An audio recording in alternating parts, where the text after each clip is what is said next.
Well, it's election day in the great state of Texas. I'm James Parker, News Talk 829.33 FM WBAP. I know, hey, good to see you too. Did you have a good Memorial Day weekend? Y'all rested up? Y'all ready to go? Because today is election day. Well, I mean, it's the runoff, and we had the setup for this back in March. We had another set of local elections earlier this month, and this is going to set up who's going to be on the ballot for the next election that's happening in November. So of the 4 elections that are happening so far this year, this is number 3, but the big name on this one, I mean, you can probably guess this. It's the Republican Senate primary runoff between John Cornyn, the incumbent, and Ken Paxton, the current Texas Attorney General, who doesn't sound like he's going to be Attorney General very long. Here's a great preview this morning from our news partner, WFAA.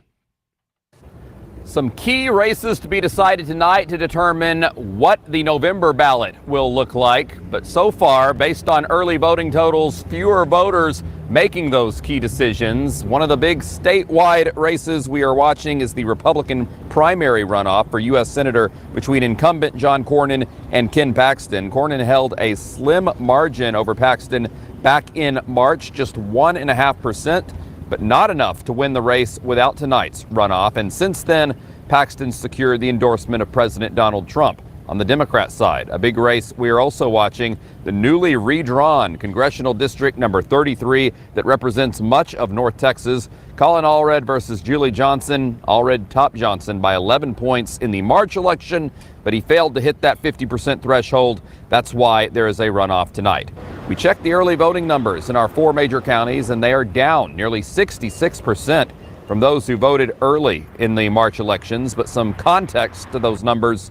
The early voting period is shorter for the runoffs, just 5 days long compared to 2 weeks. And even though runoffs do typically see lower voter turnout, this year's Republican Senate race did drive better early voter turnout compared to past runoffs. The polls will close at 7 p.m. If you are still planning on heading out, make sure you bring what you need and know exactly where you're going. You can find all that information on our voter guide at wfa.com/vote. Well, and there's so many weights that are hanging off of this election, and you know, there's like 8 different reasons why this one vote is getting so much attention.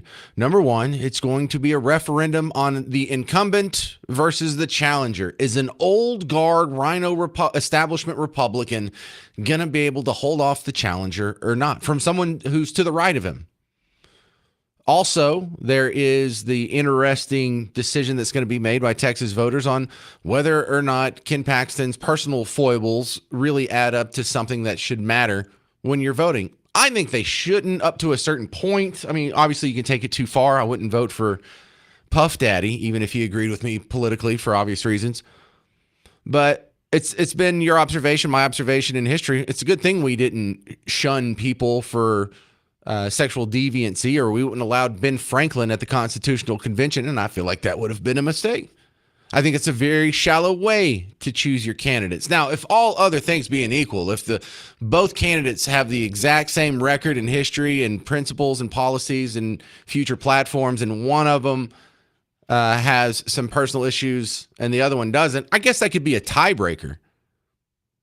But a socialist who is 100% faithful to his wife at all times is not preferable to a free market capitalist who cheats on his wife sometimes. And that feels weird to say even coming out of my mouth now, but you know, logically, ontologically, it's correct. The other part about this that has a bunch of people interested, this has now become a referendum on Trump. And I don't mean necessarily we're about to find out whether or not the Republican voters like Trump or not. But if Cornyn does win, that will be used against him. Wow, he endorsed Paxton and still lost. This means the Trump mojo's over. This means he's lost the MAGA base. Now, I doubt that's going to happen, but if it does, that's something the piranhas would be gnashing over. Also, on top of that, this is going to set the stage for one of the other funky elections that you've seen in the last 10 years from our Democrat neighbors, where they did what they did to Bernie Sanders twice. They screwed over the popular candidate who their voters actually wanted and brought through and installed some milquetoast establishment, easily controlled automaton, James Tallarico. Jasmine Crockett was the pick of the people. But remember, They did that nasty trick to her where they gave Tallarico all kinds of press at the end. They even arranged for him to be on Colbert. And then when they found out that if they played it over the air on Colbert's show, then they would trigger the equal time provision for Jasmine Crockett, and they'd have to offer a similar interview and airtime to her. And so in order to get around that, this is coming from her own team. Team Blue did this to you, Jasmine. They decided to only do the show on streaming platforms and leave it online in different video services so they wouldn't trigger the equal time provision, so they wouldn't have to give equal access to Jasmine Crockett. They discriminated against, bent the rules to make sure the black female got silenced. Wow. That's a neat trick. But that's what they did to Bernie. Bernie was going to win in 2016. He was winning the primaries. He's beating the dog snot out of Hillary. He won more primaries and caucuses. He got more delegates. But, they just came up with super delegates. And the will of the people didn't matter. It was the super delegates. The party chose Hillary Clinton, and they lost because of it. Same thing happened to Joe Biden in 2020. Bernie was on the way. They cut his legs out from under him. They handed it to Biden, and they probably lost because of it. Technically, on paper, in the annals of history, they won, but let's put a big asterisk next to 2020. And then in 2024, did they give the will of the American people the chance to decide their candidate, or was another candidate just thrust upon them? So they've done this 3 presidential cycles in a row. This seems to be something that they do on a regular basis, like it's just rote habit. I don't think it's going to work this time. I think they made a huge mistake by not letting Jasmine Crockett win, by throwing all the money and all the attention and all the endorsements and all the press toward James Tallarico, trying to hide Jasmine Crockett. I think this is going to cost them. I think Ken Paxton's going to win tonight, and I think he's going to beat James Tallarico in November. I don't think it's going to be huge. I think it'll be close. But the Oppo research that's about to come out on this guy, as soon as this little primary runoff is done, it's going to be fun to watch. All right, coming up next on the James Show, some bad news here. Consumer Price Index is not looking too favorable, which means inflation is going to continue to be a problem. And we'll talk with Russell Wilhite from DeWitt and Dunn Financial about how this is going to affect your money next on the James Show. News Talk 820, 93.3 FM, WBAP.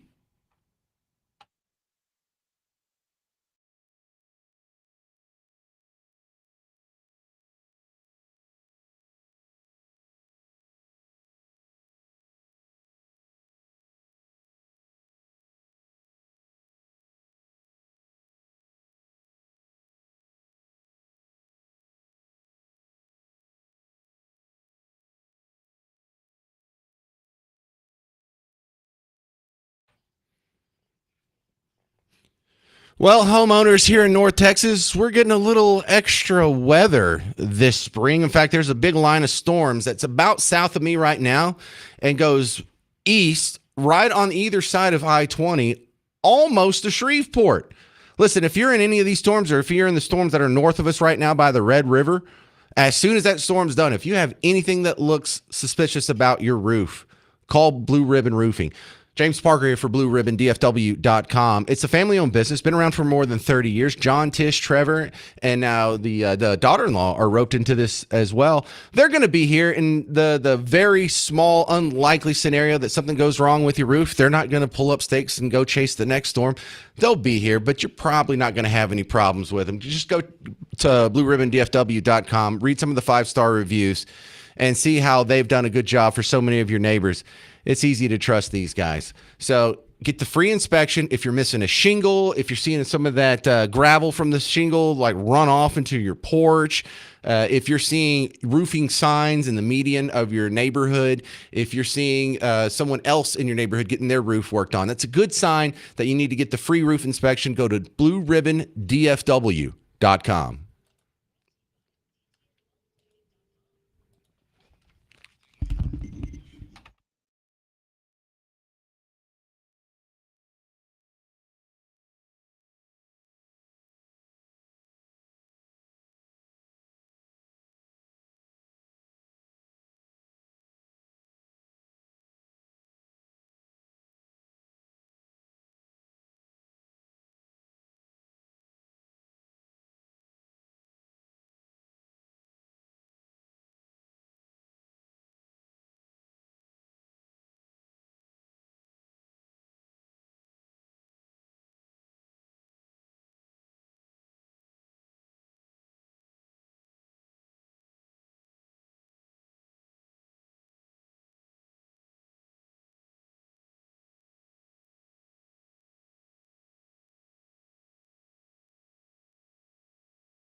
All right, for those of you in the bad weather right now, keep it right here. We'll let you know when the serious weather turns into severe weather. Weather warnings, weather watches. That's what we're all about.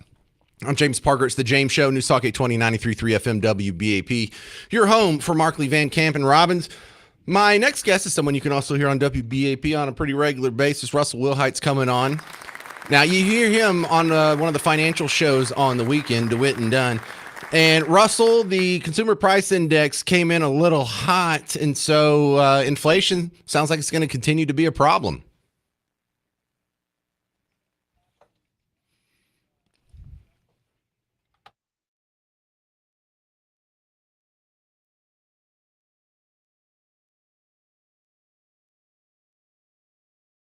Well, how much of this is just the price of gas?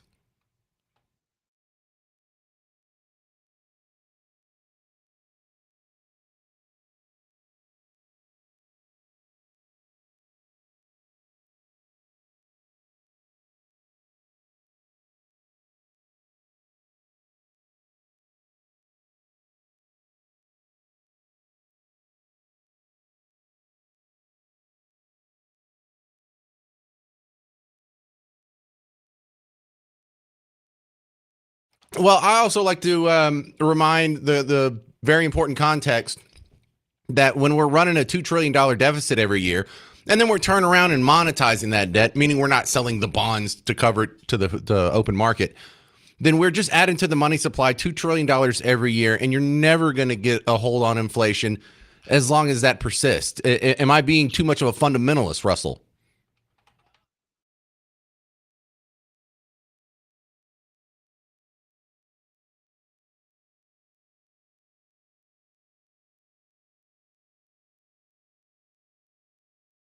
Well, look, it sounds really easy to me because I do this real annoying thing to both my Democrat and Republican friends where I refuse to vote for anybody who doesn't want a balanced budget, who doesn't vote for balanced budgets, who doesn't say, I'm not voting for that because it's not balanced.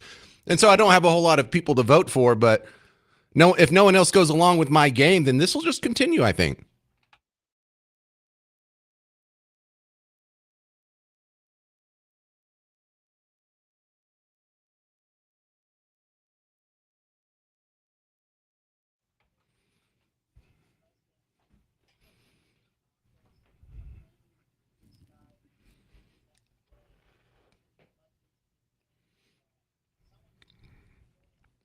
We're talking with Russell Wilhite from DeWitt and Dunn Financial.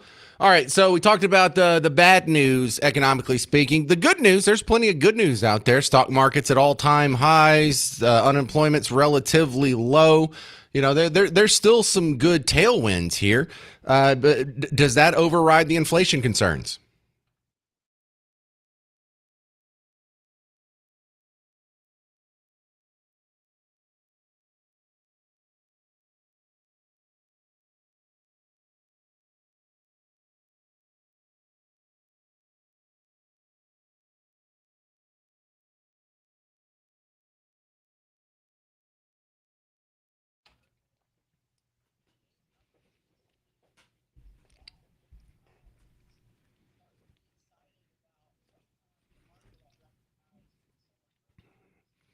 Well, look, most of what you guys do, DeWitt and Dunn Financial, people saving up money.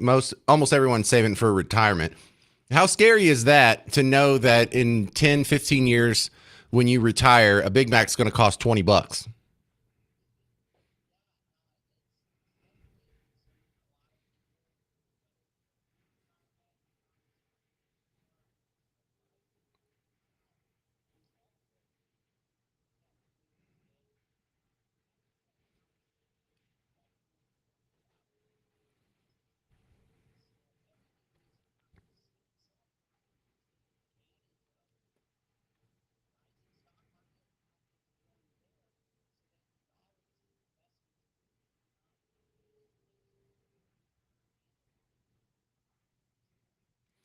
All right, Russell Wilhite, you guys are on the weekends. What are you talking about coming up?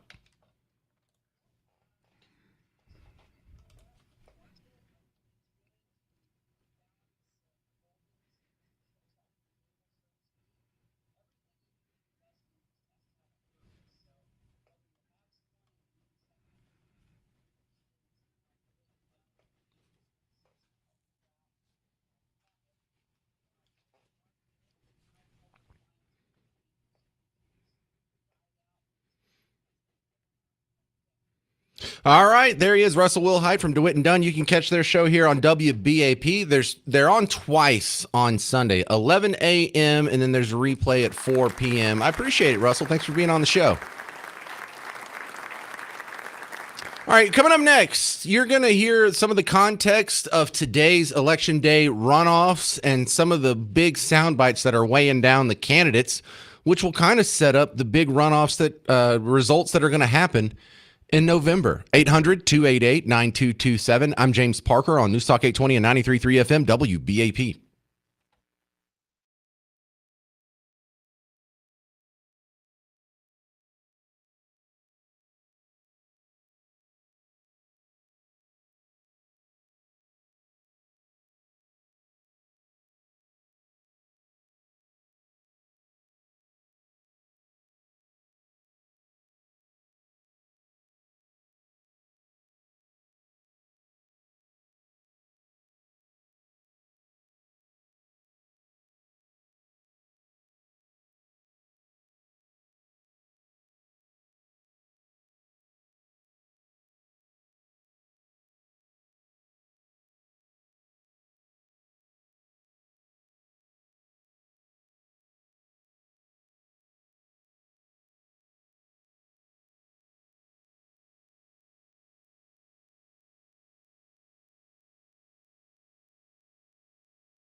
Well, the real election is happening today. I'm James Parker, News Talk 820 93.3 FM WBAP, because whoever is put on the ballot in November, most of Texas already has their mind made up. If it's going to be Team Red or Team Blue, they don't care.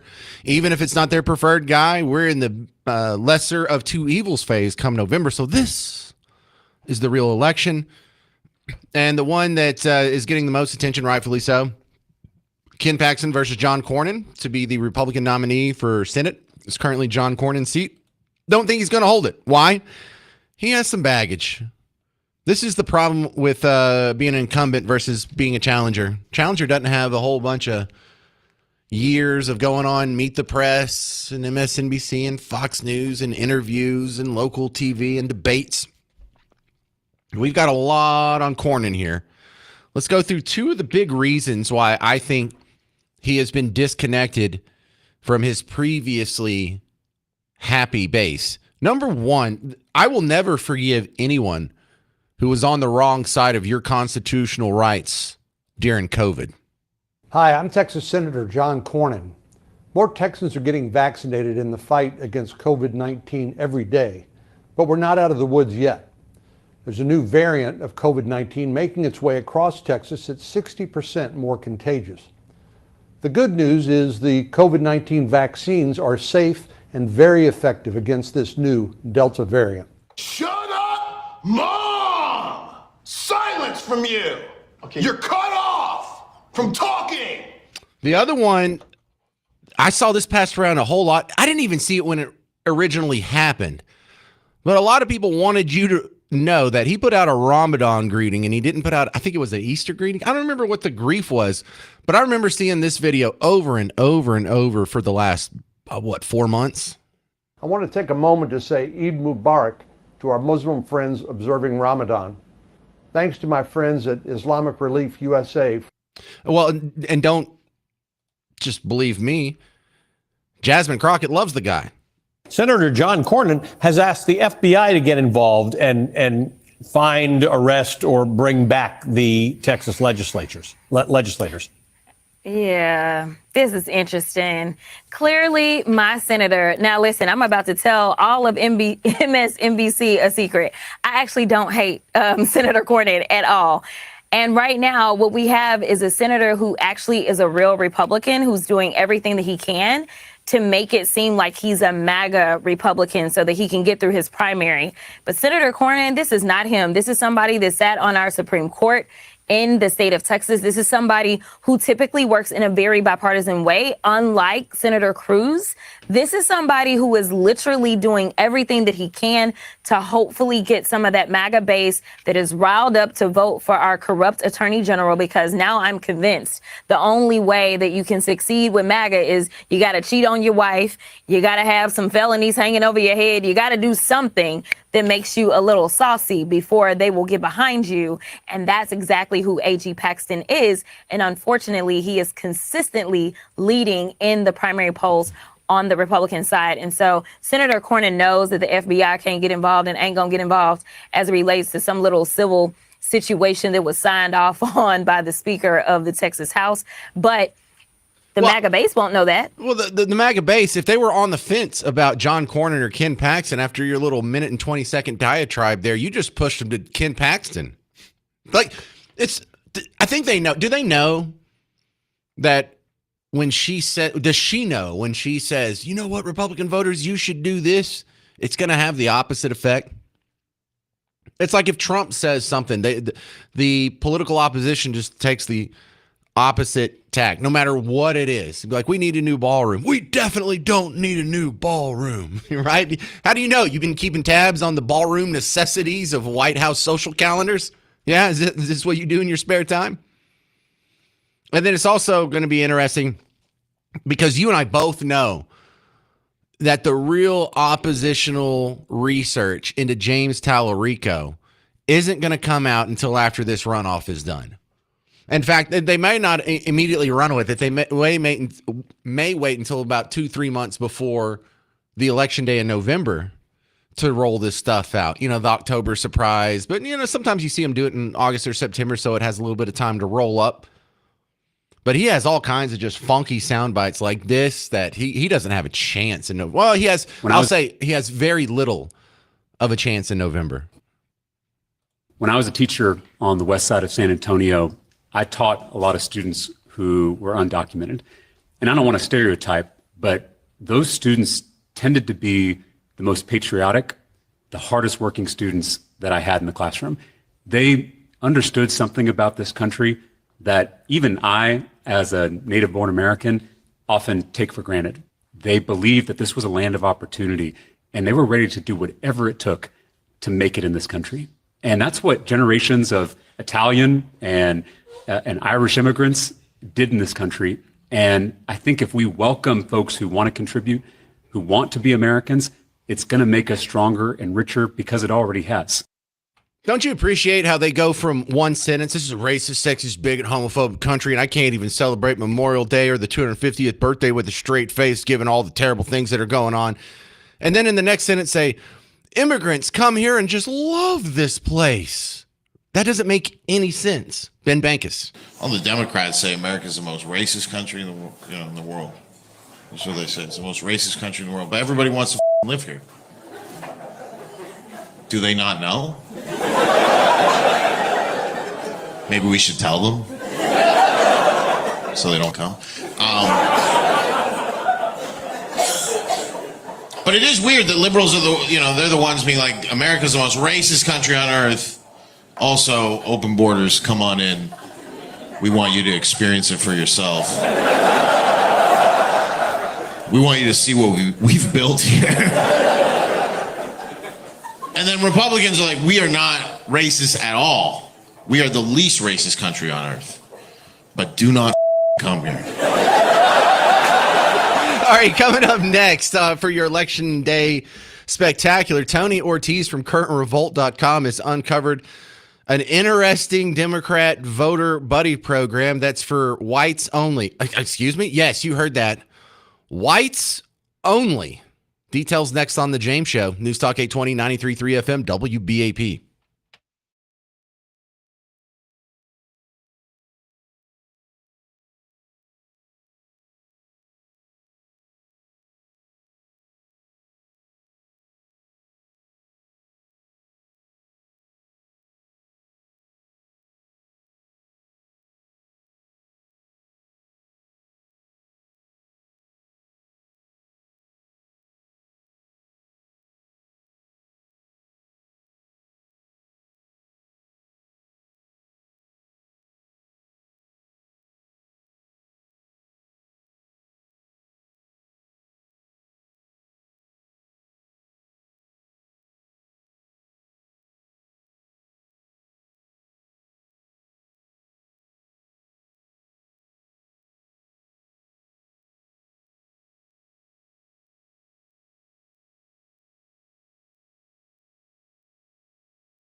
Man, I am so glad you are here because you're going to think I'm lying. You're going to think I'm making this up. I'm James Parker. It's News Talk 820, 93.3 FM, WBAP. And listen, I have awesome guests on, and I know you don't fully appreciate the level and depth that some of these guys have because we only get to spend a segment with them at a time. But my next guest, Tony Ortiz from CurrentRevolt.com. I've been telling you about this guy for 2 years. And today's going to be a beautiful example why. Tony, I saw your video. You very rarely make the little selfie videos. Shockingly, not as self-aggrandizing as most wannabe influencers. But you found a whites-only polling buddy program for Democrats. Can you explain this to the outside world? Because I cannot stop laughing.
So look, Tony, are you thinking of like 18 jokes right now? Because like, what would you put on the application to make sure that it's only white people that are filling this out? Like, what is one of the questions like, do you let dogs lick you in the face? Right?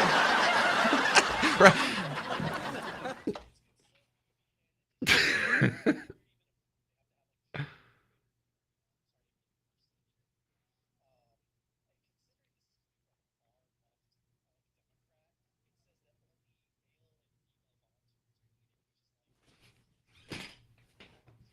Right, but they don't want to draw the attention. They want to use me as like a human shield because I'm a straight white Christian male. You know, I'm like the worst thing ever. And if you put me out there, then cops will be powerless to harass you based on your.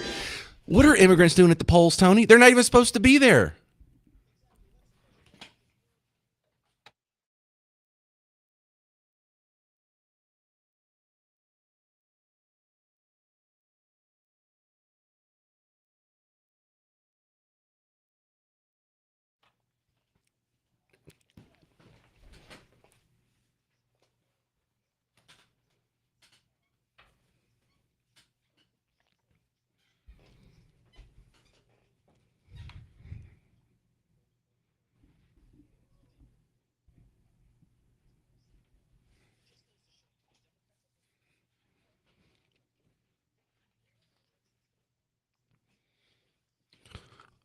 Well, the thing that makes me sad is in order to even think that a program like that is necessary, your worldview is that you live in some kind of racist hellscape where people can't even go to the polls without getting harassed by ICE agents. So where does this fantasy come from that there's a bunch of right-wing fascists that are running around oppressing people?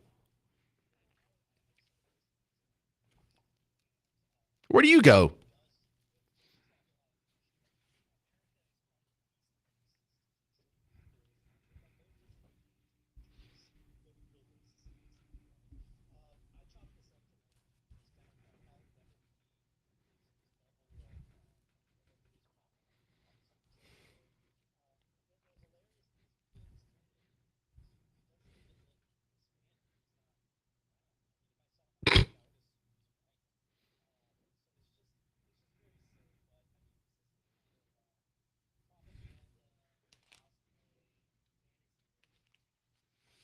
We're talking with Tony Ortiz from CurrentRevolt.com. Go to his website if you want to see his rundown on this program. Another part I found, I just giggled at this, was there was a purity test in there that I wouldn't pass. Like, you've seen me. I just look like straight up cracker, right? Yeah, so, but yeah, well, I guess technically by their definition, I wouldn't be a pure cracker. I would be cracker adjacent. I'm a little tainted because I have 4 grandparents and one of them is brown. So I'm not the pure Aryan blood they're looking for. And I loved it when you used the term Aryan. I had to pause the video because I actually laughed when you said, I guess you're not a pure Aryan.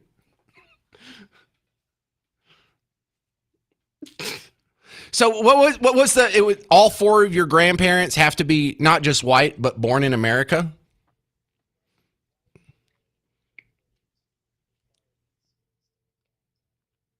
What did they just like rip off their applications from the Klan? Because this sounds like the same rules it takes to wear sheets on the weekends.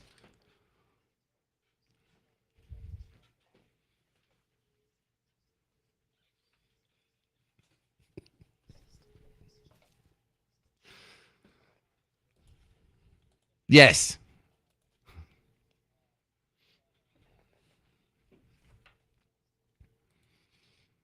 God, I'm so glad you found that. Is there any other awesome programs like that that I haven't seen you reporting on, or any other stories like that that I didn't see yet?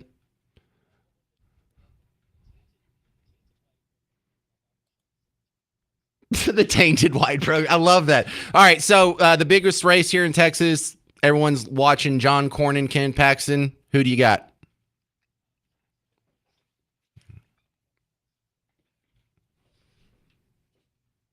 Oh,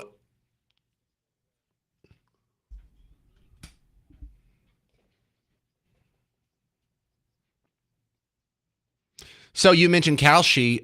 Is it cool if we mention you're going to be at their election party? Is that open to the public, or is that something I should shut up about?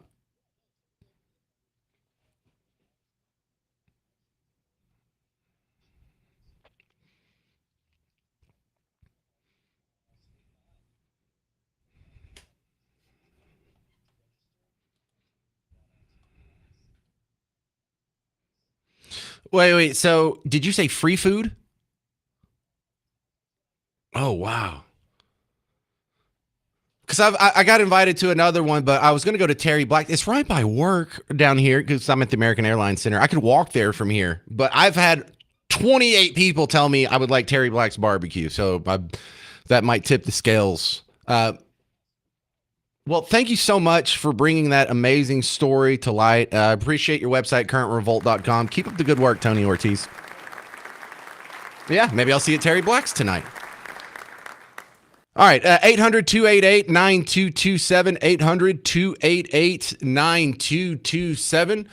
We're continuing to preview the election of 2026 runoffs. If you have any hot opinions on that, you can go ahead and give me a call in. But coming up next, we've got to talk about teen takeovers, because they're neither teen nor takeovers, are they? I'm James Parker. It's News Talk 820 and 93.3 FM, WBAP.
Well, happy Election Day, fellow Texans. Welcome to the James Show. News Talk 820, 93.3 FM, WBAP. Hey, good to see you too.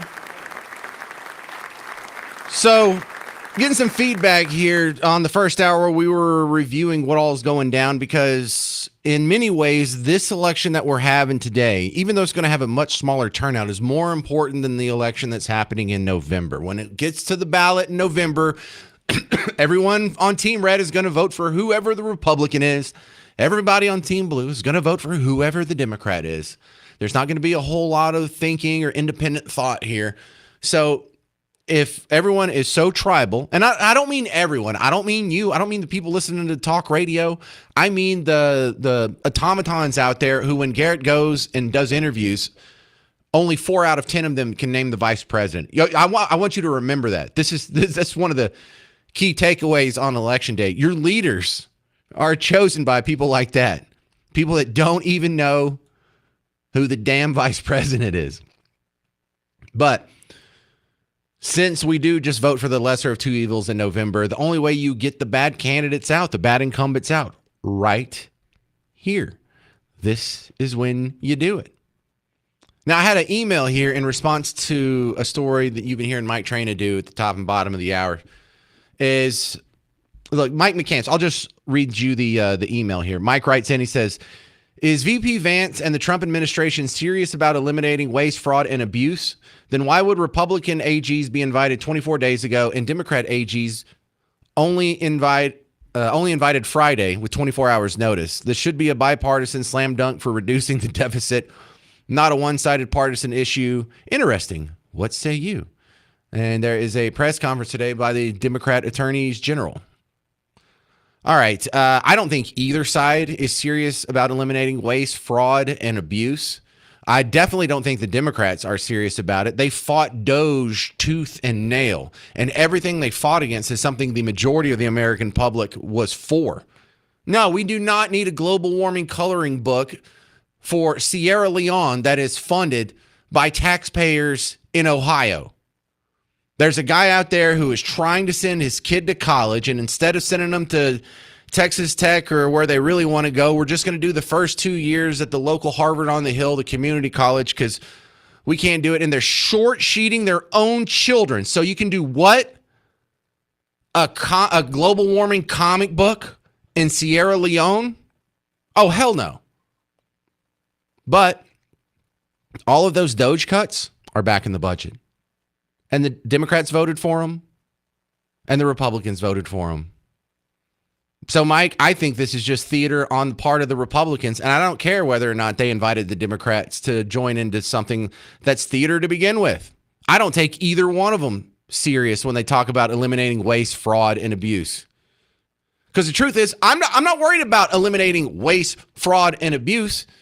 I don't want to end waste, fraud, and abuse when it comes to home healthcare services. I want to end all home healthcare services. I want to end all food stamps. I want to end all of the Leering Center. Whatever program the Leering Center is part of, shut it down. Don't eliminate waste, fraud, and abuse. Just shut it down. The government can't do it without waste, fraud, and abuse.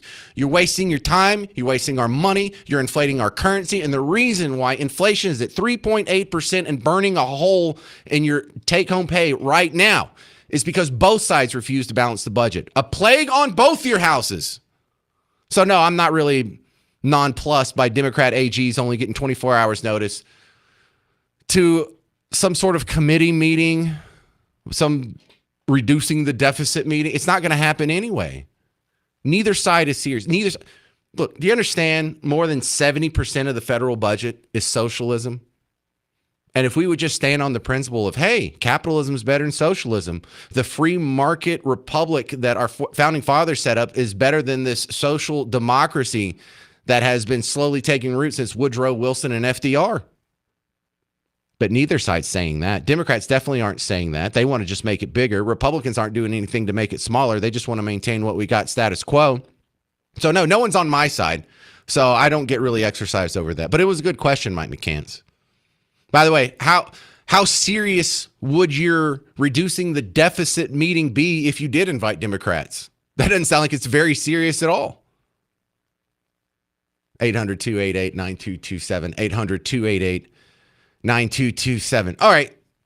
So I want to focus on what's going on with it's going to sound like the team takeovers, but it's not really just about the team takeovers because we've seen this a lot lately. Over the weekend, there was a big team takeover in Chicago where when the cops finally tried to intervene, one of the kids trying to get away ends up ramming some policemen. I don't think anybody died. But we're seeing this. It's foul behavior on a massive scale. And, it's not just individuals going out and being crazy. It's mobs of people going crazy. However, they're being called teen takeovers. They're not takeovers.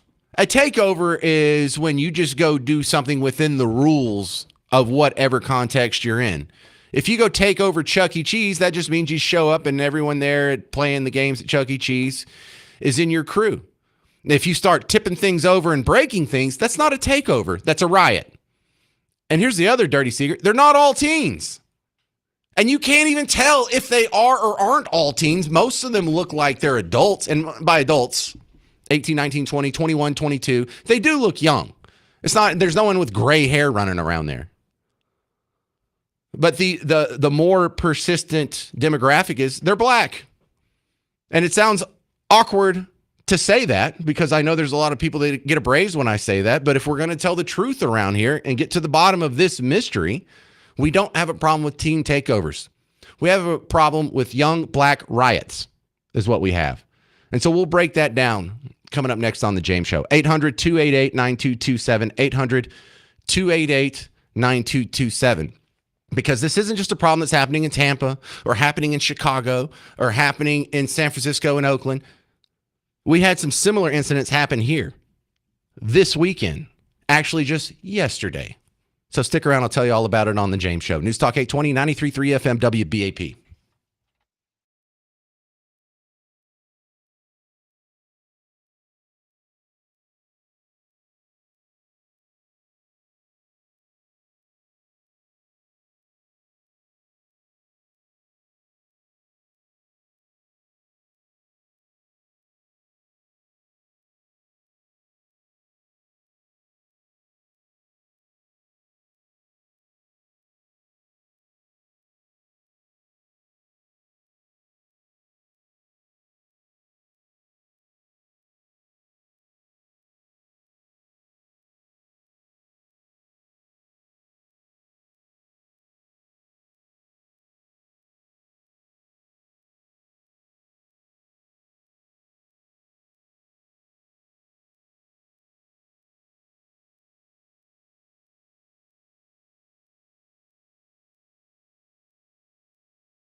All right, let's talk about these teen takeovers that are neither teen nor takeovers. I'm James Parker, News Talk 820, 93.3 FM, WBAP, because this is a problem that's happening. I don't want to say it's happening everywhere, but it does happen wherever there are large concentrations of young black people. I guess with internet access is the only third variable that you need.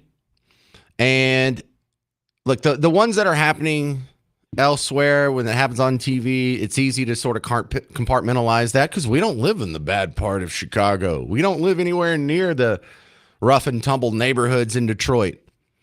But it is something that happens around here. Remember, we had the Sunday Fun Day in Oklahoma. Just what was that, 2-3 weeks ago?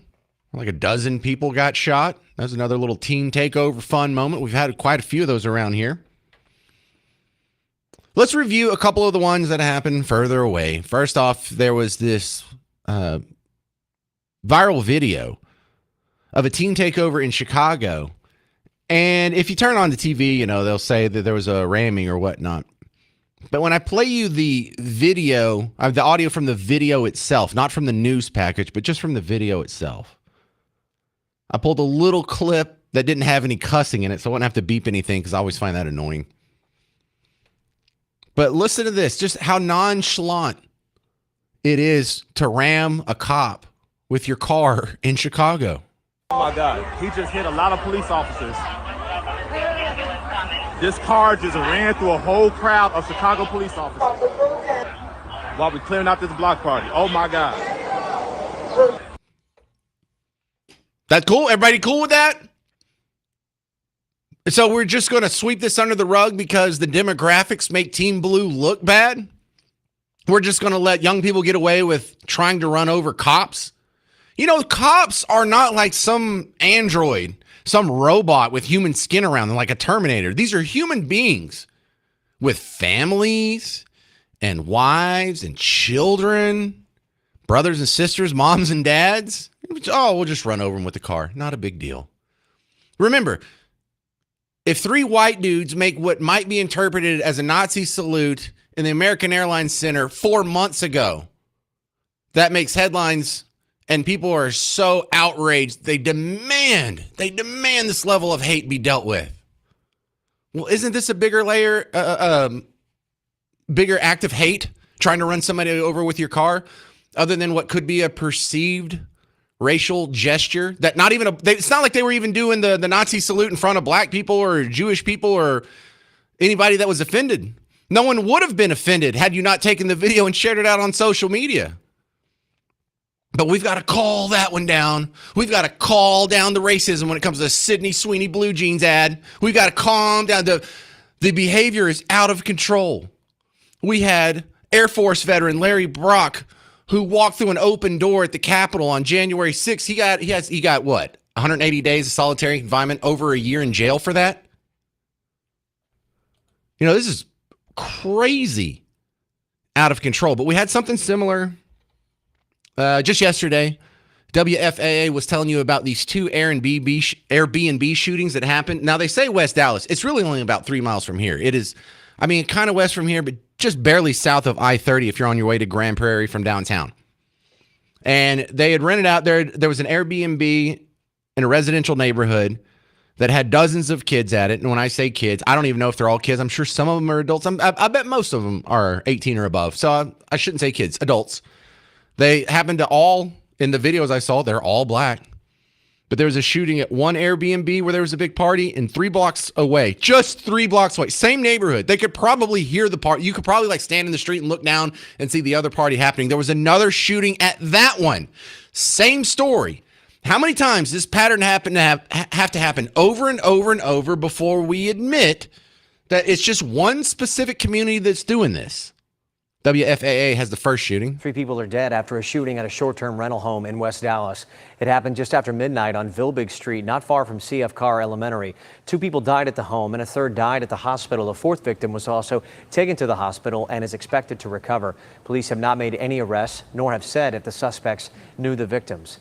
You know, remember that next time there's some sort of racial grievance. Oh, you got to look out. We got white supremacy is the biggest domestic terror threat. Really? Because 3 black people were just killed, and you don't care because it wasn't a white person. You know, the biggest domestic terror threat, if you're a young black person, is probably other young black people. Quit roping me into this. Do a little self-reflection for 5 seconds.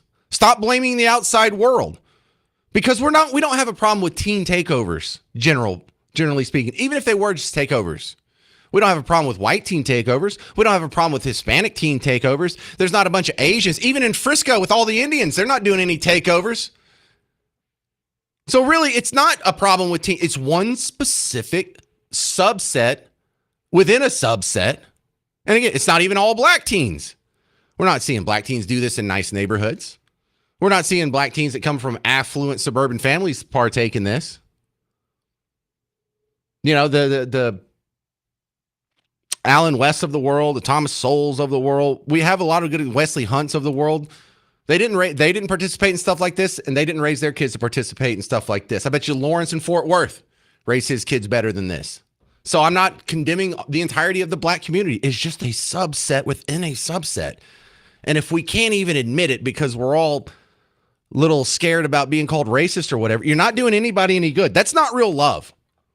Hey, just let them keep shooting themselves. As long as I don't get called any bad names, that's more important. You think you're the good guy by covering for these people?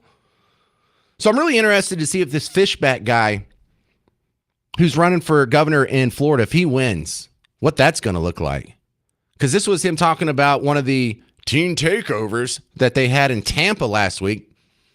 But he admits it. It's not a teen takeover. It's a young black riot. It was not a teen takeover. What happened here on Friday night was a riot. We are not going to be able to address this issue because we're denying what it truly is. It's quite fitting that members of the media, including some here today, had no issue calling the events of January 6th a violent insurrection, when in fact no one was charged with insurrection. One thing that we have to confront is that black youth violence is a problem in Florida. The truth of the matter is that the group here on Friday night was almost exclusively young and black. There's something to be said about the root causes that lead a 12-year-old who was arrested here on Friday night to riot without parental supervision. 72% of black kids born today will be born to an unmarried mother. I'm here to announce 3 policies that would take effect immediately if I were governor. We will be charging anyone who participates in a so-called teen takeover with Florida State Statute 870-01, a third-degree felony of rioting. I'm also going to instruct state attorneys, including right here in the 13th Judicial Circuit, to make it so that any teen who is charged with aggravated rioting is charged as an adult. To the phones we go. Isaac, this is Isaac in Fort Worth. You're on News Talk 820 93.3 FM WBAP. Mr. Parker, I hope you enjoyed your Memorial Day, a holiday which was started by enslaved African Americans who were freed in 1865. To this topic, I see you love to emphasize the racial component of this.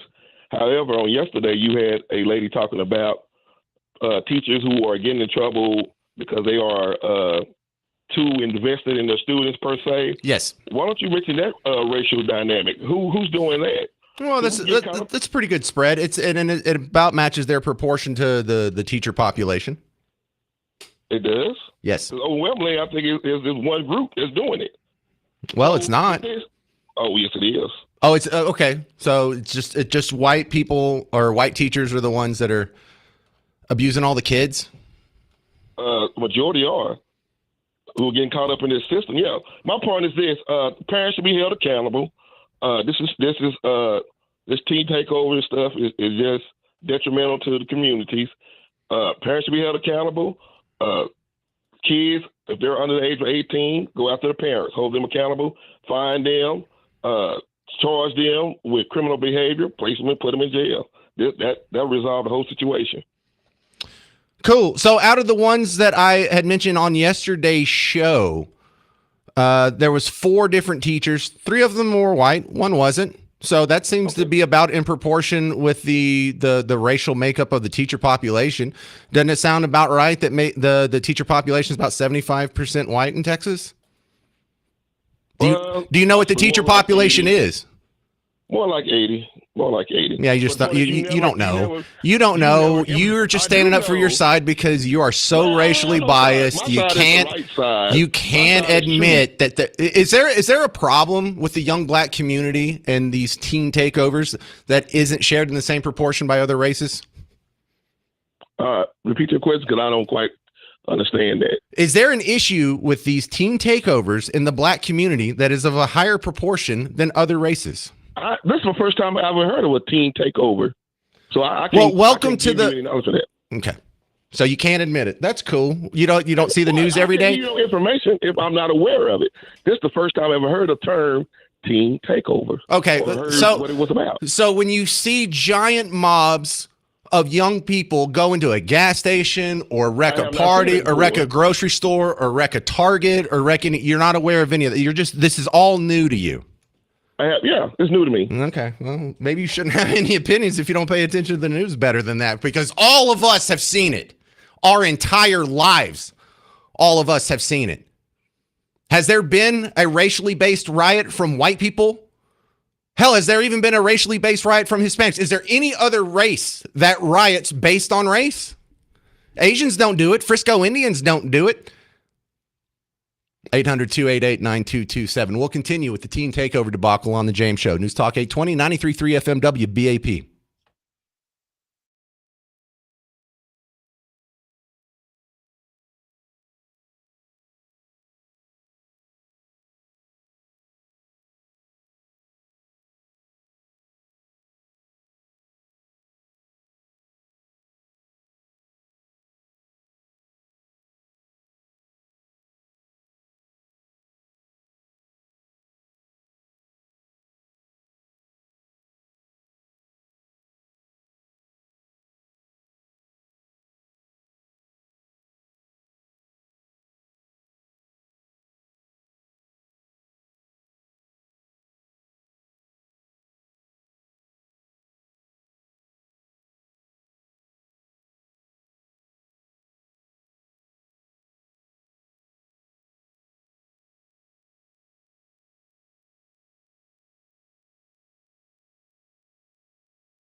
See, I told you we couldn't have a rational conversation about teen takeovers because of someone's going to get butthurt about racism. I'm James Parker, News Talk 820, 93.3 FM, WBAP. And some people just can't stand it. They can't admit that a subsegment of their own population has some issues that need to be worked on. Why can't you admit that? Because they share your skin tone?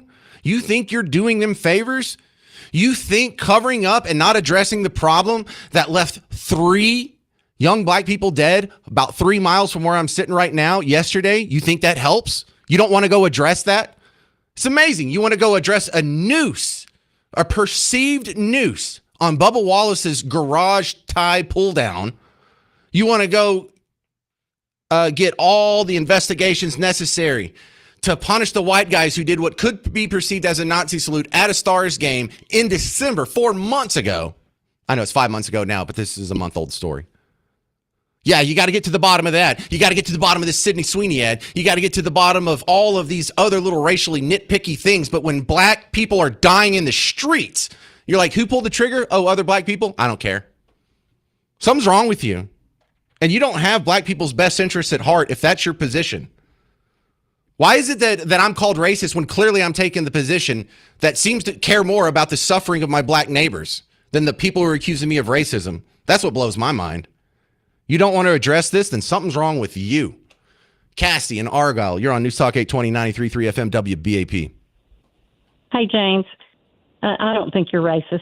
Of course I'm not. And I don't need you to tell me that. I know in my heart, I don't believe people have inherent traits that you can discern based on the color of their skin that render them better or worse than other people. So then anybody that comes by and tries to put that label on me, you know that they're trying to avoid a debate that they can't win. I agree, but I'm just letting you know I'm not one of them. But I do want to say that I do agree with your previous caller on the fact that the parents of these, first of all, these kids, these black teens need to be jailed. Second of all, the parents need to be hit with a very stiff fine. And if they don't pay that fine in due time, there will be a time set, and it's not paid, they go to jail. And no. Let's not do the. Can we hang on? I like where you're going. Can we just skip the fine and send them to jail? Because I don't like fines as a punishment, because that just really means it's legal if you're rich. Well, I agree, but that's being the nice guy and saying, you know what? And especially if this teen had never been in trouble before, this is saying because your teen hasn't been in trouble before, you're going to only have to pay a fine for now. You don't pay the fine, you're going to jail by blah, blah date. But this gentleman that called before, Isaac, he said, okay, I didn't catch the name. That's all right. He said, oh, I didn't know that. I didn't know that, this was going on. You know why? I have black friends who have told me, oh, I don't watch the news. And you know why? Because they don't want to. They don't want to see that it's their brothers, their people, their race that is doing this more than anybody else.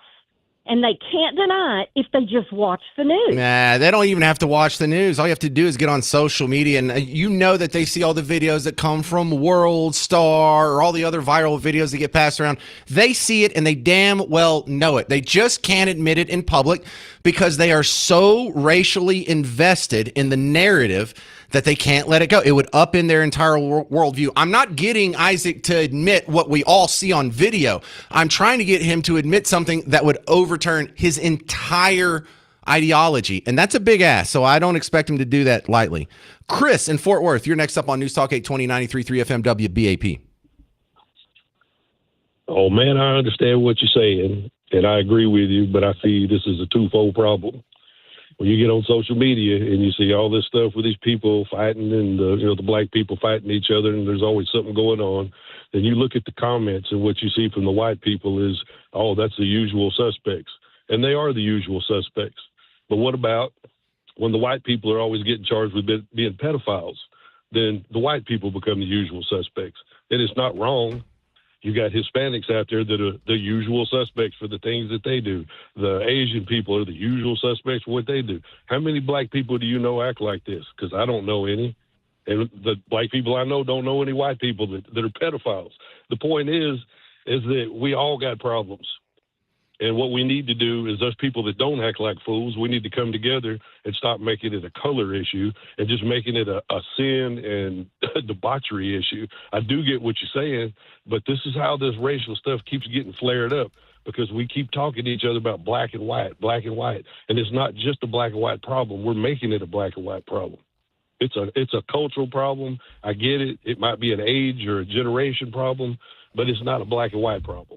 Well, look, when we break down the pedophiles by race, 58% of them are white. So we're actually underrepresented in the pedophile category. 16% of convicted pedophiles are black. Well, they say African American here, but they're only 13% of the population. So they're overrepresented in the pedophile population. And it looks like our Hispanic neighbors are punching about at their weight class, which is not anything to brag about, but geez. So yeah, if you want to make the pedophile argument, they lose that one too. Whites are underrepresented in pedophiles. Blacks are overrepresented in pedophiles. I'm looking at the numbers from the FBI right now. Thank you very much, Chris in Fort Worth. And I get that. Huh? Thank you. Yeah. FBI.gov. Or just do a Google search. It'll pop up. All right, I have some more callers lined up here. We're talking about the teen takeovers, and it's really not about teens, and it's not about a takeover. It's about young black people who are rioting, and no one wants to address it because of the awkward racial aspect of it. Well, that's not doing them any good, and if you care about our black neighbors, you would go ahead and fight through the scary part of people thinking negative things about you in order to address this. 800-288-9227. I'm James Parker on News Talk 820 93.3 FM WBAP.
We're addressing the teen takeovers, which are neither teen nor a takeover.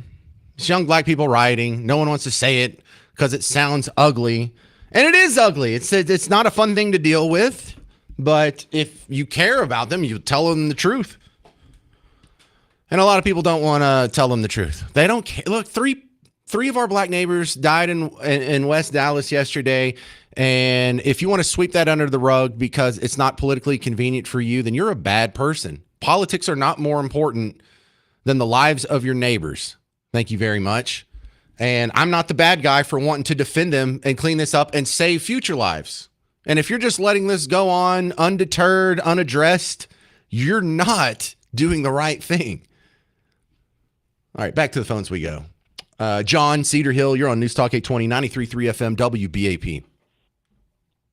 Yes, I think my main issue, and I'm black. My main issue is the framing of. I don't think there's an issue with young black teens. I think there's an issue with a subset of young black teens. Agreed. I think a lot of times we're called. We're talked about as if we're a monolith. We don't all live in the inner city. In fact, 66% of us don't live in the inner city. We're not all where we don't have, parents or, that's not the case with everything. And my concern is this. When people watch the news and they see that the majority of criminals are black, they think the majority of blacks are criminals. Those are two different things. It's a fallacy of thought to do that. And when you frame something that we have a young black teen problem, I disagree with that. I think half of the time, a lot of it is people are born in poverty, people are born without parents, people are born in all of those things. And there's a bunch of people who live together that there's this mentality is going around and they are in that mentality. There's not a lot of us. Most of us do not think that. Most of us, and the thing is, we don't want to be around that either. Lock them all up. We don't want to be around that either. But for people to put us all as one thing, that really bothers me. John, you didn't hear me say this is a subset within a subset. This isn't a problem with all black kids. I said that repeatedly, and I made sure to say it every segment this came up. And if you didn't hear that, maybe I need to say it more often. But you really didn't hear me say that? No. I did, and so okay. I want to give you credit for that. But at first I didn't. But well, if it makes you feel any better, John, I think you may be misinterpreting what the outside world thinks. I think almost everyone understands that not a majority of black people are criminals. Yes, the majority of criminals are black, but we have an easy time separating the two. And I also come from the country, and if you go to East Texas, white people are not a majority. White people are a plurality, but it's a pretty even mix between white, black, and Hispanic. Well, I should just say Mexican because it's not like Hondurans or people from Chile. It's all people of Mexican descent. So we have white, blacks, and Mexicans out there. Somehow, with all of the hundreds of thousands of black people we have in East Texas, they're not doing the flash mobs like this. They don't have the same problems, or at least the concentration of problems like this. So maybe I just need to delineate a little more. It's this one inner city ghetto culture that is not even, it's definitely not a majority. It's not even close to being half. It's a small subset within the black community because it's not black kids from the suburbs that are doing this. It's not black kids from the country that are doing this. It's not black kids with fathers. So maybe I just need to say that 10 more times, but I don't know. I think we all get that. We know black people aren't a monolith. I mean, we're exposed to, like, Alan West is on the show all the time. Thomas Sowell is one of the 8 people I can admit is smarter than me. We see enough black excellence out there that we don't think they're all like that. It's kind of sad that that you were left with that impression. I think maybe we do need to do a better job. Let me clarify. I don't think that I don't think you consciously, or not you, but people consciously necessarily think that, but subconsciously, I do think that happens. And what my concern is people can't tell the difference. They don't know a young black person who's a good person from a young black person who's a bad person. And so what ends up happening is you start to make judgments, or you start to make generalizations, or you start to make assumptions about a person that is unfair. And what ends up happening is what I feel. Hang on. Let me stop that because I only have like a minute and a half left. Now, you said unfair. Now, out of the entirety of the black male population, statistics say 30% of them are going to end up in prison. So if 1 out of 3 of that population is a felon, don't you think it's not irrational or unfair for people to suspect that this guy may be more prone to do something criminal or violent than other people, even though this is the only piece of information I have on them? I mean, 1 out of 3 is dangerous. You wouldn't get on a plane that had a 1 out of 3 chance of crashing.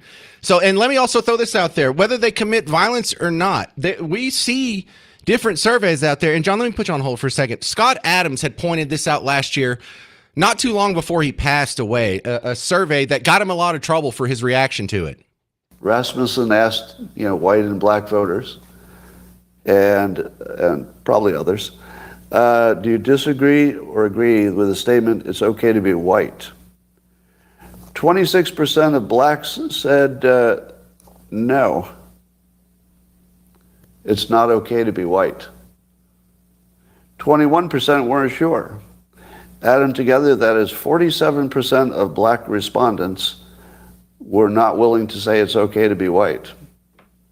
That's like a real poll. This just happened. Did you have any idea? Would you have imagined that could have happened? All right, can you blame some white people for being skeptical, John, in Cedar Hill? So here's my thing. Can I blame them? I understand what you're saying, and I understand the percentages and all of that. But here's the problem. When we, whatever we're doing, whether it's you're hiring somebody, whether it's you're dating somebody, whatever it is, when you bring those assumptions in, you already are discrediting the person. What about the other 2 out of the 3 people? So what ends up happening to the 2 out of 3 people is, so when I go to this job and I'm highly successful. No, John, this is different. I'm sorry. I am out of time. Listen, a job interview, you have time to chat and get to know someone, and they're going to be dressed in their best. And so you actually can evaluate them and judge them based on the content of their character. But if it's in the middle of the night and you're walking down the street and the guy's coming at you and he looks like the worst stereotypes possible, and that's the only information you have, I think it'd be reasonable to grant people a little leniency on their judgments in that situation. Thank you very much. So great conversation from John in Cedar Hill. Coming up next, Carlos Tercios from the DallasExpress.com has an expose on a new principal that was hired for a school in Fort Worth, and you are not going to like her previous social media post. I'm James Parker. It's News Talk 820, 93.3 FM, WBAP.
Wait until you meet the new principal for a Fort Worth school. I'm James Parker, News Talk 820, 93.3 FM, WBAP. And when you hear me in my little brother bratty voice, you know this is going to be bad. Carlos Tercios is going to give me an assist on this from DallasExpress.com. Carlos, tell the fine people listening to the James Show now about the tax dollars that are going to pay this woman's salary. What a gem she is.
Yeah, and didn't Libs of TikTok retweet one of your posts today?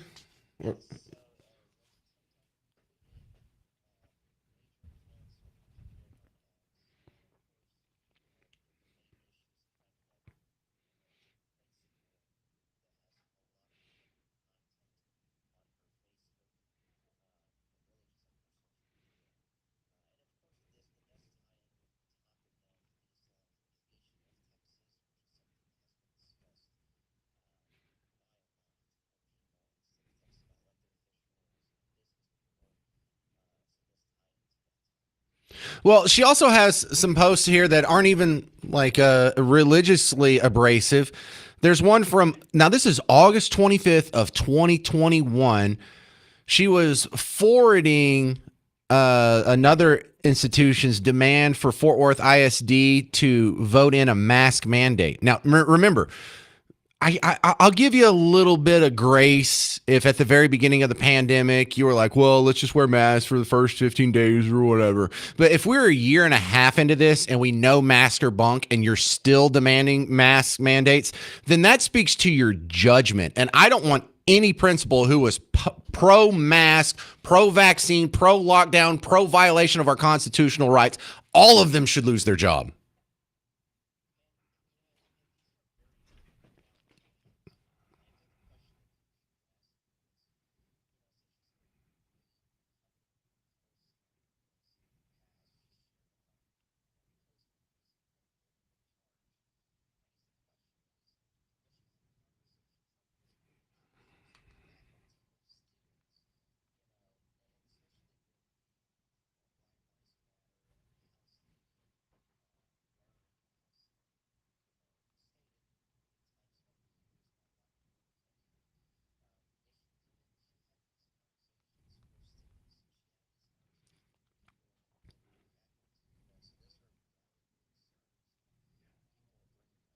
Of course she's having these conversations because she's one of the ones that wears a hijab still.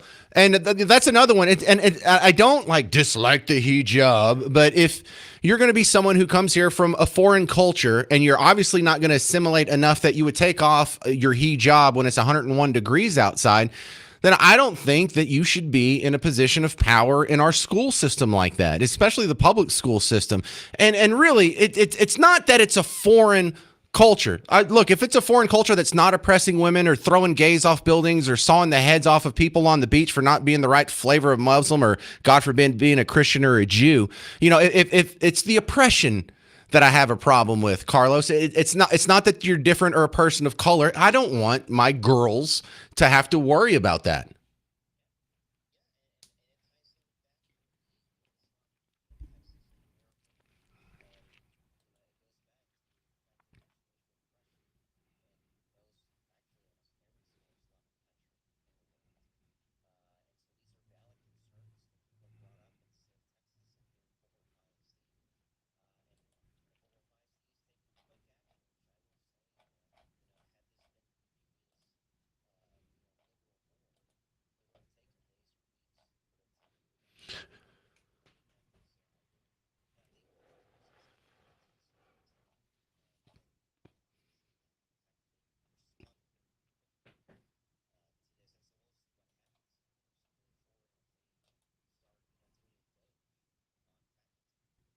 I would love to hear it. All right, Carlos, thanks for bringing this to our attention.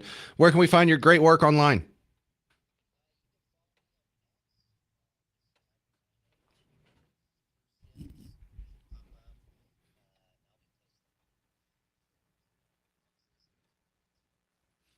All right, well, great work. Coming up next, though, I want to ask the audience, anybody out there, would you have a problem if your kid's principal wore a headscarf, had a hijab on? Is that a deal breaker for you? Because unless it's someone going up there is like, listen, I'm a free market libertarian capitalist pig. I just happen to wear this hijab. Maybe if there was like, is there any libertarian in a hijab though? Is that even a thing? Could you be a libertarian and be in a hijab? Because I don't want the kids to come over here and learn about the cultures that have failed. I want them to learn about the culture that we have instituted here that has made us the hyperpower of the world leader in everything, in science, in economics, in prosperity, in human rights. Why would we give that up? And if you're not going to be against the principle for wearing a hijab, where is your line? What ideological misstep would it take for you to question, like, oh, maybe they're not the best person to serve our kids? Because I'm not even saying she would be a bad principal, but in a state of 30 million people, certainly there's a better candidate than her. 800-288-9227. I'm James Parker on News Talk 820, 93.3 FM, WBAP.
Hey there, welcome back to the James Show. News Talk 820, 93.3 FM, WBAP. Quick updates from the headlines here.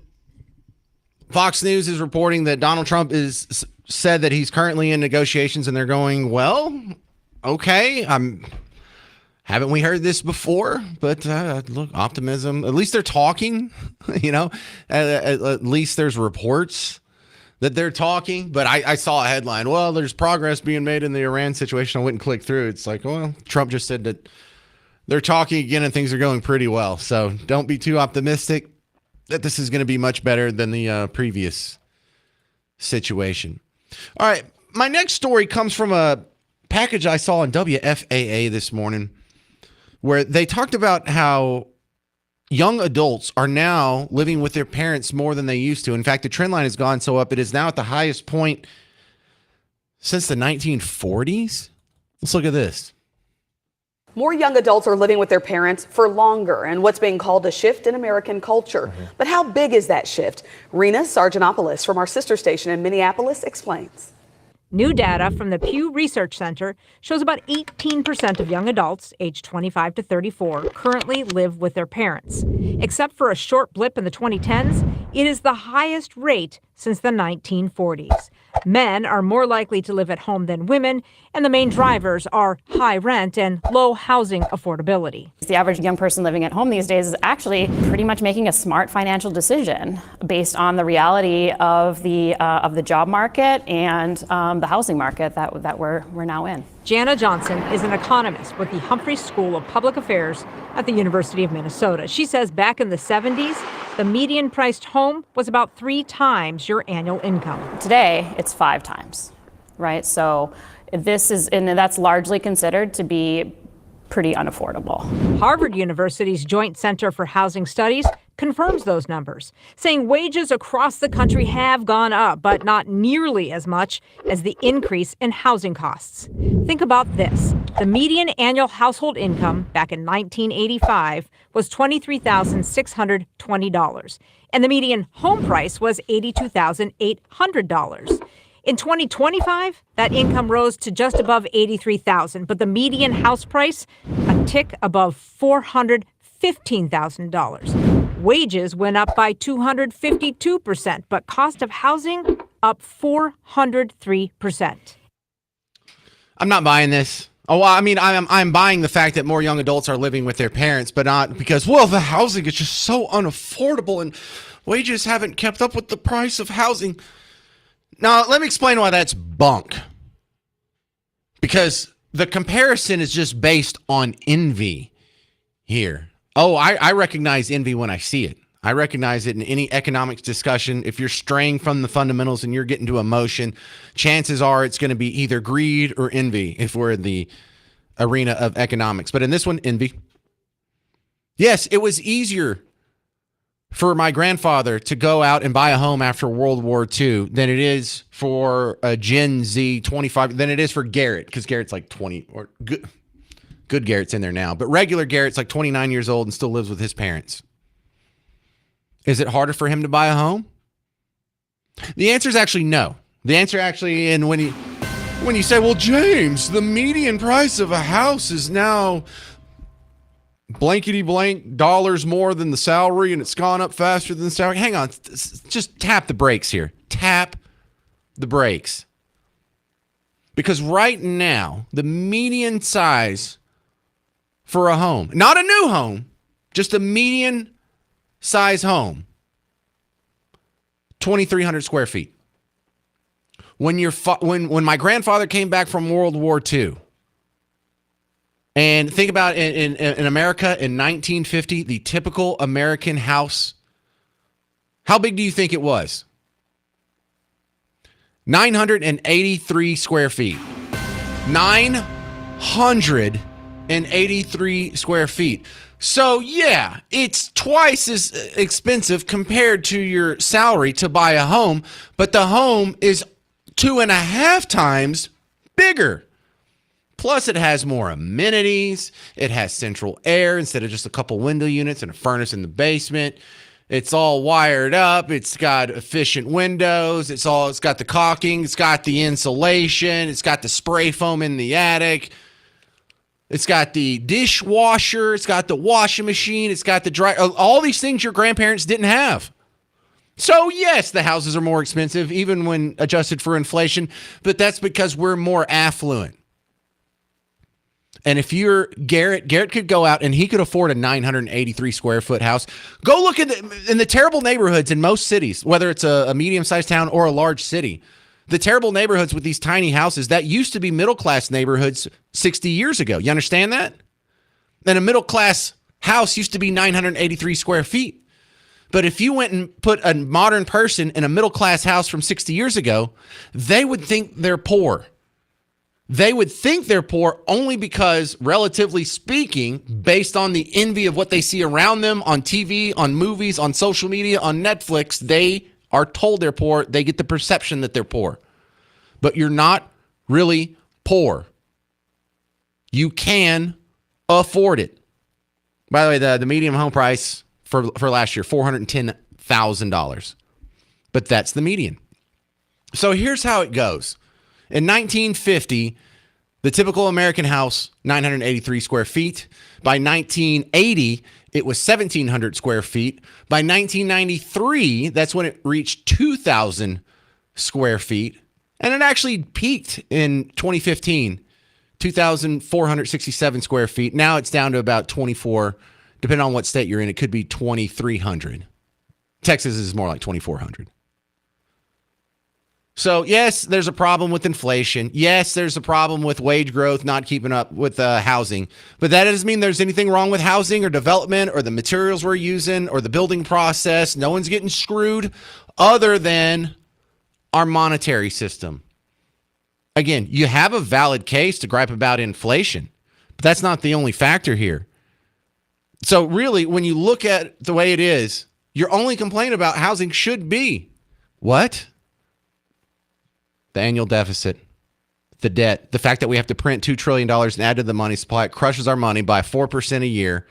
And that's what makes it harder to live a middle-class lifestyle, to maintain a middle-class lifestyle. Even if you attain it, if you don't keep getting raises and you keep getting 4% pay cuts every year, you will go back down to the lower class.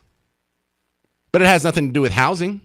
Has very little to do with housing policy. It's all about balancing the budget. And if no one's going to be serious about that, then don't tell me, oh, these poor people are living with their parents because they're getting cheated by the system. No, they are just spoiled little cupcakes who've faced no real adversities in their entire life that were strong enough to separate them from their mother's breast.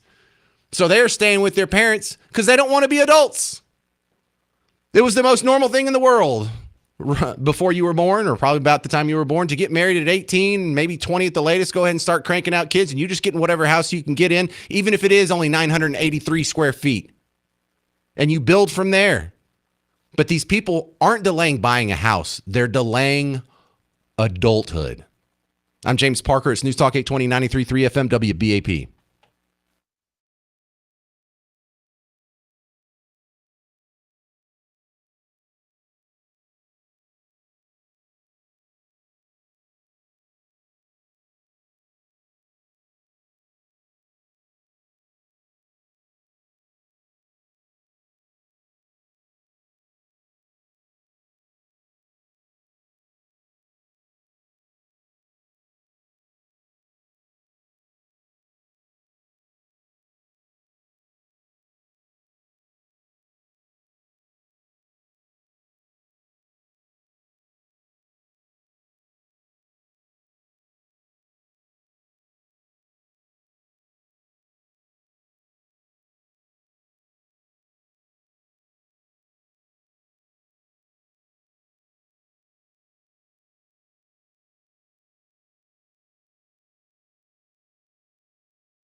Why are young adults living with their parents?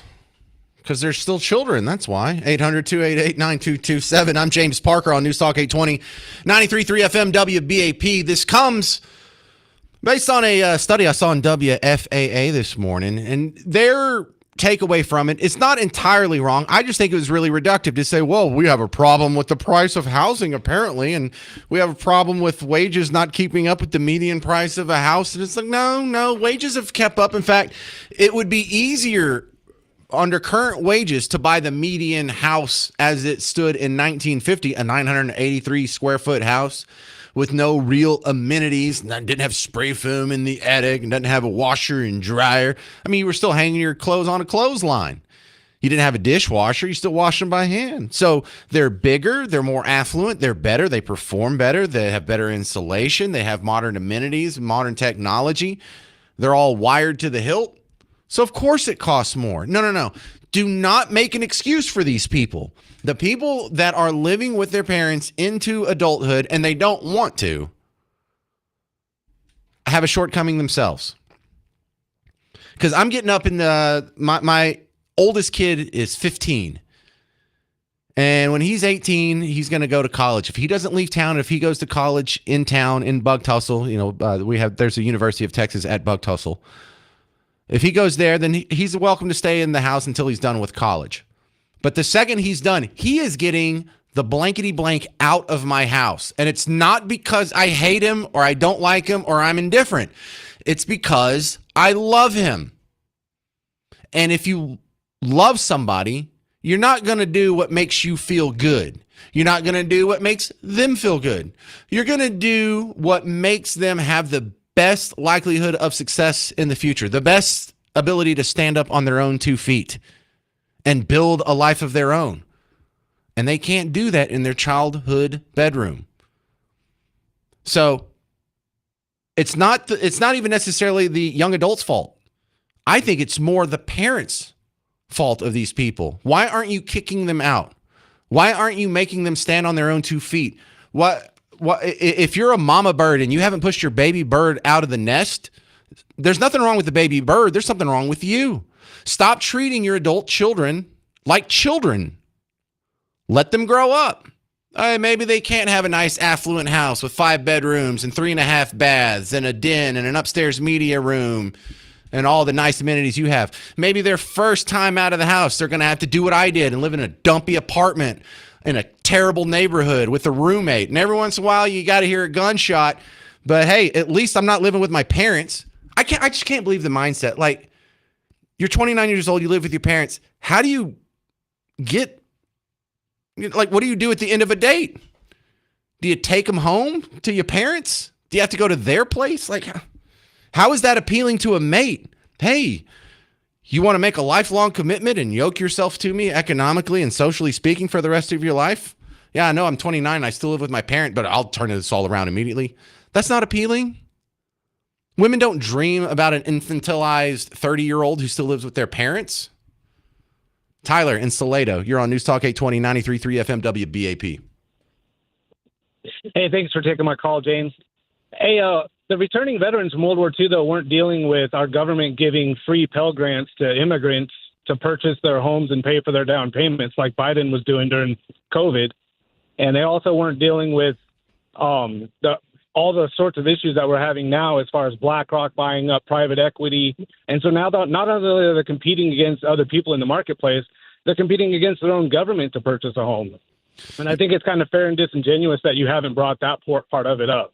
Yeah, well, I think that's a smaller part of it, because if you're going to make that case, and I will agree that having more immigrants here, legal and illegal, that means that there's more demand for housing. And if you have a static supply, yes, that does have upward pressure on housing. I don't totally discount what you say there, Tyler, but let's see how the modern median salary applies to that median home in 1950, and tell me if it's really out of reach. Because the median salary is about what, $60,000 or so a year. You can't afford a 983 square foot house in a terrible neighborhood on the bad side of town. Of course you can. You just don't want to. So it's more of a complaint of a level of affluence that younger people aren't willing to accept. They'd rather stay home and live in a nice neighborhood in a nicer house with more comfort and luxuries. They're just being babies. I think they're just being cupcakes. I don't want to say babies. Just they're being soft. I don't know. I'm not explaining myself well, Tyler, but I get what you're saying. I think we really got to bring in the conversation, though, the H-1B visa abuse and how post-college graduates are not even able to get entry-level jobs anymore. So the country has radically changed from 70 years ago. And no, I'll agree to all that. James can't go to India and James can't go to China and buy property because it's illegal in those countries.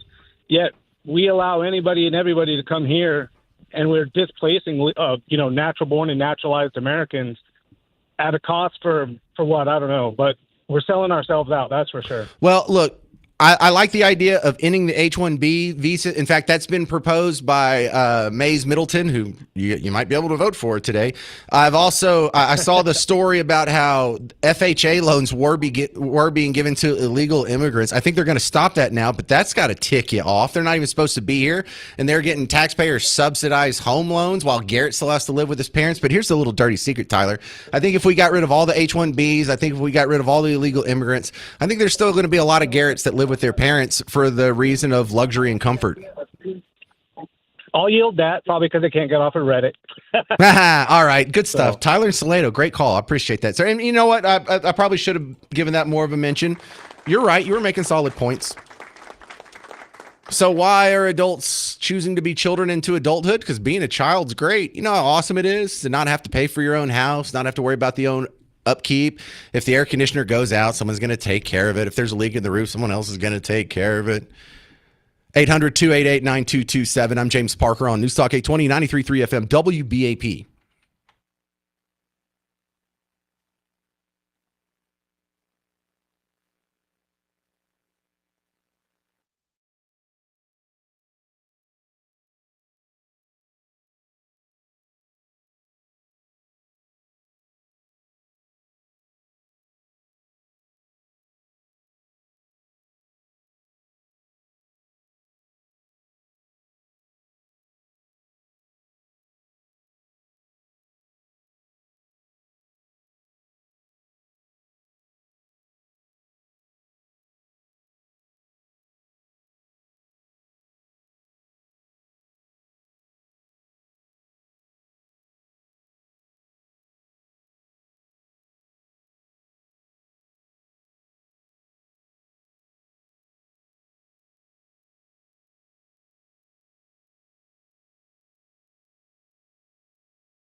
So why are young adults staying with their parents longer? I'm James Parker, News Talk 820, 93.3 FM, WBAP. Yeah, there was a report on WFAA this morning where the analyst was saying, well, it's just the price of housing has gone up. The median price of a house has exploded. But I was pointing out that the size of our houses have exploded. And it's actually easier to afford the exact same house your grandparents were in than it was for your grandparents to buy that.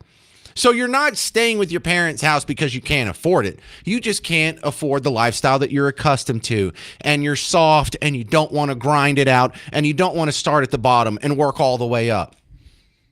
It's a laziness. It's an infantilizing of adults that is disgusting, but it's also something we've seen this in previous cultures. We saw it in ancient Persia. We saw it in ancient Rome or empirical Rome, Roman Empire, where look, one of the things that sunk them when they finally got sacked by Alaric and the Goths and was that 411 or whatever is first off, almost everyone in the army was a foreigner at that point. No Italians were fighting in the army anymore. We don't fight. We're softies. We get our free grain dole from the equivalent of food stamps in Rome.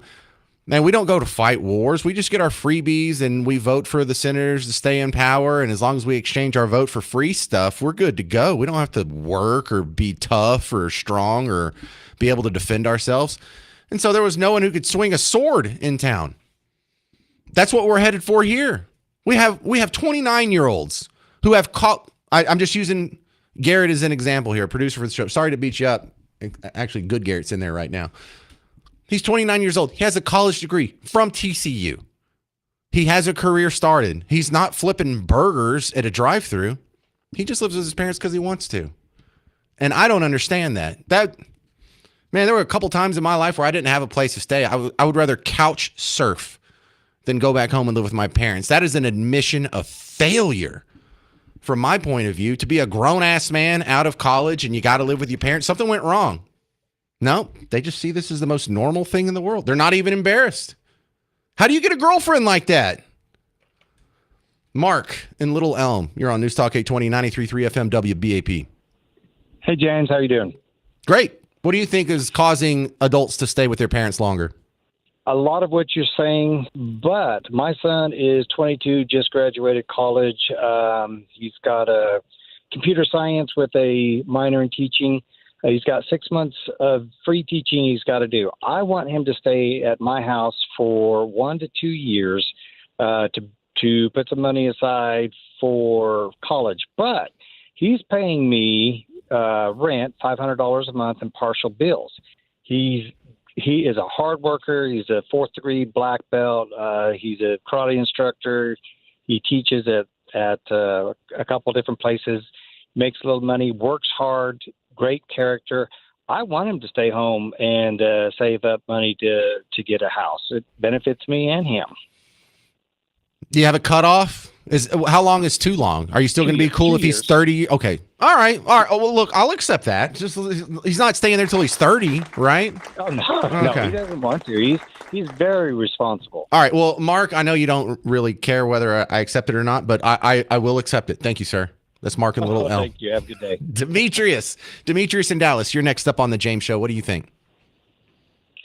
Well, I'm a 67-year-old man, and back in my day, that our parents made sure that we were responsible. Like, even if we had to buy our own clothes while we was in high school or elementary, I wanted to work. I started working when I was in 1971, believe it or not, because I wanted to be independent, and they groomed that into our